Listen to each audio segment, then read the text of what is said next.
Can we truly call it outstanding performance?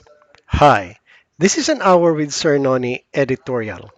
In every recognition ceremony, in every report presented, we hear about outstanding performance by schools, principals, and teachers. Plaques are handed out, photos are taken, and applause fills the air. But beneath the glitter of awards lies a question that refuses to die. Can a principal or school head truly claim outstanding performance if there are still learners who cannot read in elementary, junior high school, or even senior high school? What does outstanding mean if a grade 6 pupil struggle with letters? If a junior high school student cannot comprehend a paragraph? Or if a senior high school learner stumbles through a simple text?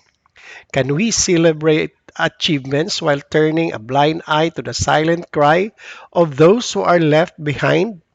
And worse, how can teachers themselves be honored if some still fail to equip children with the most basic skills? The core of education is literacy. Without it, every other subject, every other award, every other claim of success collapses. Reading is not just a skill, it is the lifeline of learning.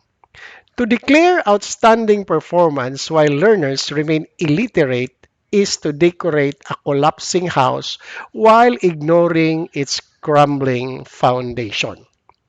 Let us stop measuring success by ceremonies and numbers alone. Outstanding performance must be proven where it matters most.